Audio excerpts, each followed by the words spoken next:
Hey you guys, my name's Abby and I own AE Creates, and I'm going to show you how I made this awesome Yellowstone tumbler. So I basically go around just like I do with all my vinyl wraps. I'm doing a full vinyl wrap on this with this Cowhide Vinyl that I will have linked down below so you guys can get it if you want. But I basically go around and measure to see where I can cut off excess vinyl. Because I really don't want to deal with it later. So I go ahead and cut that off. And the cup I'm using was actually a messed up sublimation cup, so I sanded it and I'm doing a full wrap over it anyway, so you're not going to see the cup. So I go ahead and cut that off, and then I'm actually going to measure it up and down too, so that I can not have so much excess vinyl. And I think I already had measured it that way before I took the video, so sorry about that. But I go ahead and cut like half an inch or an inch off of the edge of the vinyl, and I don't cut through the vinyl, I only cut the backing so that it exposes a piece of that vinyl, and that's where I'm going to start my wrap.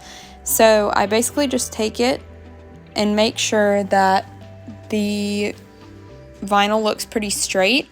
I don't really use anything to measure it, but I do just eyeball it, and it usually turns out just fine. And I go ahead and press down that vinyl that is exposed, and I will take the backing and start peeling it up and going and pressing it around the tumbler. So with this, vinyl wraps, I used to be totally scared of doing, you guys, so that just goes to show anybody can do it. If you're pushing it, I use my fingers to push down the vinyl and get out all the bubbles. If you do notice that you have a bubble, you can kind of peel the vinyl back and get it out. Or if you've kind of passed it and you just noticed it, you can go back at the end and take an X-Acto knife and make a tiny pinhole to release the air and get rid of the air pocket. So here you're just going to see me going around, pushing down the vinyl. It was kind of a pain in the butt. This vinyl was a little bit thinner than the other ones I've worked with, but I'll just use my fingers, and then sometimes with my squeegee I go around and push it down as well, and it helps. So either way, you'll get it. You'll see there's some bubbles there. I'm going to go back after and pop those with my X-Acto knife, so no big deal. You're not even going to be able to notice them. But yeah, that's basically it. You go around using the same technique, and it takes a minute. I'm not gonna lie, it takes a little while to get all the way around the tumbler, but the way it turns out, it's so worth it. And I love the way this cup turned out, so I'm happy to show y'all how I did it. A little bit about me if you never see my videos. I'm Abby, I'm 21, I live in North Carolina, and I love making tumblers, so here we are. My Instagram is AE Creates. I will put it down in the link, or in the bio, I'm sorry, as well, so you guys can go give me a follow if you want to keep updated on my stuff, and when I post tutorials, feel free to do that. But here you will see I got to the end of my vinyl, and I'm basically going to go ahead and press it down until you see that line. I'm sure y'all can see the line there. This one, it's easy to see. And I just take my X-Acto knife and cut straight through that. And then I'm going to peel off that excess vinyl once I cut down that line. So I just cut all the way down. I'm taking forever. I'm sorry. My hands are so shaky too, y'all. You're probably going to notice that in my videos. But I get it done. I manage, I make it work. But yeah, just go down and cut along that line as straight as you can. If you want to use a tool or something that helps you cut a straight line, go for it. Like I said, I just kind of eyeball it, and there is going to be a seam. You'll probably never have a vinyl wrap that is perfect and meets the seams perfectly, but it never really shows and bothers me because I'm going to spray paint this side of the cup anyway, as you guys will see a little later, and it covers most of that seam there. So I do go ahead around it and push down all the vinyl, and then I go on the bottom and I take my fingers and just pull the vinyl and stretch it over the bottom there and press it down to the bottom of the cup so that it adheres to the bottom. And I do this at the top and the bottom, but I just go around the whole thing, do the same thing, make sure it's all pressed down well. You don't want epoxy getting under that vinyl and hardening and causing problems and having you just don't want it. You don't want to have to sand it down. So I try to get that bottom as smooth as I can so that I don't have problems later on when I go to epoxy. Because epoxy can be a little tricky when it comes to vinyl. It tries to sneak up under there and make you angry, pretty much. But once I've done that, I just go around and press it again to make sure it's all good and pressed down. And then I'm going to go around, like I said before, and pop these bubbles and squeegee them out, and you will never be able to tell there was ever a bubble there. It's the best hack I've ever learned. And then I think I just go around, you know, double check everything, make sure the cup looks nice and clean, because you will be able to see this under the epoxy, and it's a big pet peeve of mine. I'm a bit of a perfectionist when it comes to this, which is not a bad thing. But yeah, I do this instead of pulling back the vinyl sometimes because it's a lot faster and easier, and it works just as good. And then I move to the rim. I just do the same thing I did on the bottom essentially. I fold it all in, pull it, I pull it a little bit, pull it snug, and then fold it all into the inside. And I know this might look a little weird right now, but you'll see what I'm gonna do. Once I have all that pulled in, I usually push it down an extra little bit to make sure everything's nice and secure. And then I take my X-Acto knife and I literally just make it flush with the rim, and I go around and cut a little strip around the entire rim. And what that's going to do is it's going to separate those two pieces of vinyl, and I'm going to be able to just pull out all that excess vinyl out of the rim. And excuse me, I need a new X-Acto blade, so I was struggling a little bit with this one, but we got it done. So you basically just go all the way around, pull it out of there, and you're good to go. But you are also going to go back around at a little bit of an angle on the rim. I do go ahead and push my vinyl down again. Sorry if it sounds like I'm rambling, you guys. I'm just trying to keep up with myself in this video. But I found some more bubbles. Distracted squirrel. So after I'm done being really anal about these bubbles, I go back around the rim with my X-Acto knife at a little bit of an angle, because you want to expose a tiny bit of that stainless steel at the top of your cup. The reason you want to do this is because your epoxy is going to cure to that stainless steel instead of just curing to the vinyl. So when it comes time that you're almost done with your cup and you're cutting the excess epoxy off the rim, it's not just going to cut the vinyl and then leave an opening there for potential water and everything to get in. So I go around and I keep cutting a little bit off the top until I'm satisfied with how it looks. And so with the bottom of this cup, I did go ahead and cut the excess vinyl off. And I have found an easier way to do this now, so you guys will see that in my future tutorials, but this works as well because we're going to be painting the bottom anyway, which you will see a little bit later. So it really doesn't matter if it's a perfect circle. You're going to go back, and I painted mine black to cover the bottom of the cup and make it look like a clean finish. That is optional, but I do recommend it to make your cups look a lot more professional. And I'm going to go back again and push out all these little creases as much as I can. The epoxy will mostly cover those pretty easily, but I do sand it after I epoxy 2 times and everything. So this is the final wrap, final vinyl. Wow, look at me. So I had already cut out my Yellowstone logo on my Cricut. If you guys know how to use a Cricut, this is really simple. I literally found a logo online, put it in my Cricut system, and cut it out. And for this video, I used masking tape as my transfer tape because I couldn't find my transfer tape. Now I have, but I was working with what I had. So it was a little bit of a pain, but I went ahead and took that off. And it doesn't matter what color vinyl you use because it's not going to be staying on there. And I went ahead and pushed around the edges really well so no paint would get under there. And I just took yellow acrylic paint since I'm going to be using yellow glitter. And I went ahead and brushed it all over that stencil. It's a stencil for you to make this logo. And if I got any around the vinyl, I would just go ahead and wipe it with my finger so that it wasn't on there. And I do 2 coats of this paint because, as you can see, the first coat just really didn't give it a lot of coverage.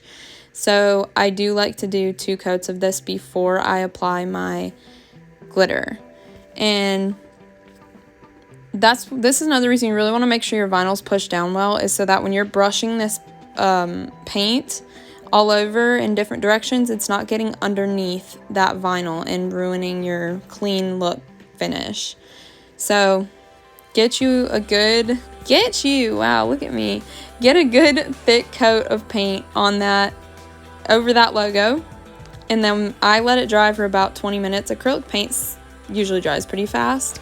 And then I went in with the second layer. And what I'm going to do with this, instead of using Mod Podge over this, I'm going to use the paint as a Mod Podge, kind of. You could mix some Mod Podge with your paint as well. I didn't think about that, and I just did it this way, and it worked out for me. So you can do it however you prefer, but I did it this way. And then I basically took my glitter right after while the paint was still wet, and I put it all over that Yellowstone symbol. And I mixed this glitter myself with 2 other glitters that I have, so I don't have a name for it or where I got it. I can put what I mixed, but I then just went back and ripped off that stencil before the glitter dried. I want to do it before the glitter dried because you don't want your glitter to dry and then it rips part of your glitter and makes that edge look unfinished. So I always take off my stencils before my glitter, or not my glitter dries, but before the Mod Podge or paint dries. So it had dried by this time, and I went ahead and brushed off all that excess glitter so that I wouldn't have to deal with it later and worry about it spreading to the rest of the cup. And we are going to go and seal this glitter so that it doesn't do that as well, but I just like to do everything really extra. And I then went back with Mod Podge because I personally didn't like how transparent this was still. So this was kind of a pain, but I just did what I had to do and got it done and didn't want to worry about it. So went in there really carefully, which is really hard for me because I have shaky hands, but went in there really carefully with my brush and some Mod Podge and went ahead and did a second coat of glitter, which I'm really glad I did because it just gave this a really much more finished look. So I did go ahead and put the glitter on the Mod Podge I had spread, and because I don't want that Mod Podge to sit too long and dry up on me, so I did glitter before I was done fully painting over that Y, which I do with most of my cups. If I'm doing something really detailed, I'll glitter as I go instead of doing it at the end so that the Mod Podge doesn't dry up on you. So I did go back, just finished up where I hadn't gotten yet, and glittered as I went. Just like before.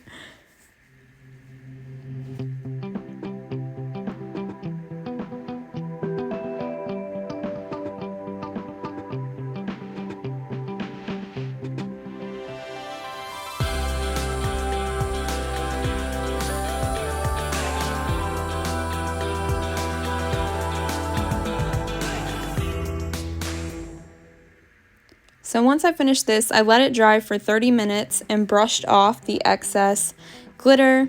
And then I went in with my quick coat from CC DIY, which I will link below, and I put some in a medicine cup, and I essentially just brushed over just like I had the Mod Podge before, but this time with the quick coat. And what this is going to do, it's a urethane sealer, and it's going to seal that glitter exactly where it is and keep it in place for you so that when you're applying epoxy, it's not spreading all over the cup and making the cup look makes the cup look less professional to me. So I never skip this step. I will not. But yes, CC DIY makes this. I'll link it below so you guys can get you some. It is really good. And then I went in with my spray paint. I did this over the sealed area, and I basically just slowly sprayed little sprays at a time until I liked the way it looked. It did start to run on me a little bit, but it turned out fine in the end. I took it inside and put it on the turner to dry so it didn't look too runny. But there's really no rhyme or reason to this. It's just you spray it until you like the way it looks. And I just used white spray paint, as you can see here. And yeah, I kind of overdid it, as you can see it dripping, but it turned out fine in the end. The epoxy kind of covered that and you can't even see it.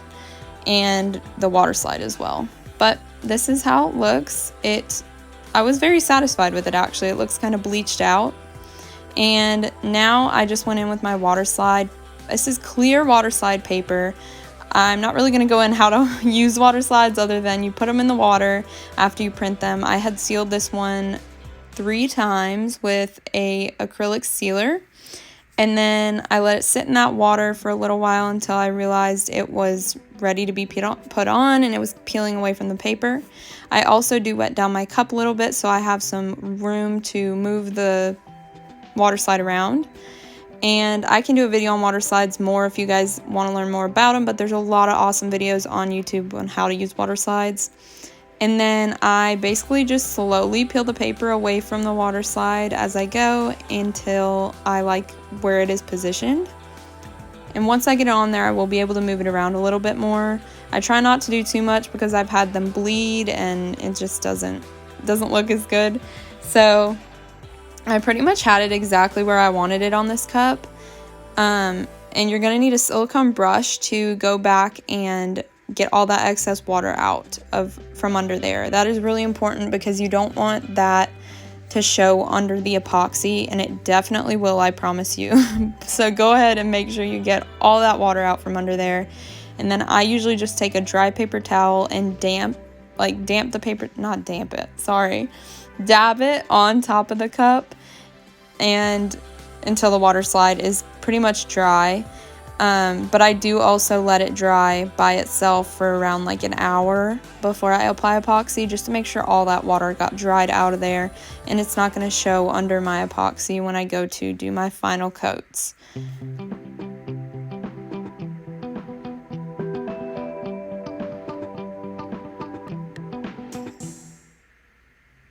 So here I am applying my final layer of epoxy. I believe this was my final layer. Now I'm kind of second guessing myself, but this is just, I don't go in depth about how to use epoxy or anything. I could be talking all day, but I do use my hands to apply epoxy. I never used to because I used to think it was the worst thing in the world. But ever since I started doing it, it has made my cups so smooth, and I can't believe I wasn't doing this the entire time. And I've been making cups for like over a year, so I'm really kicking myself for that. But it is what it is. I know it now, and I'm so glad I started doing that. So if you guys are scared of doing it, just know I was the same way, but it makes your cups so nice and smooth and even. So after that, I went around and cleaned the rim with my X-Acto knife to make sure no epoxy was on the rim of the cup. I don't like sending out my cups or anything looking messy. So I went around and cleaned out all of that. If any epoxy got on the inside, I cleaned that as well. And I also go in and clean everything. So here's the finished product, you guys. I love the way this cup turned out. There is my watermark. That is also my Instagram. I will link it down below so you guys can give me a follow. But comment if you like this cup.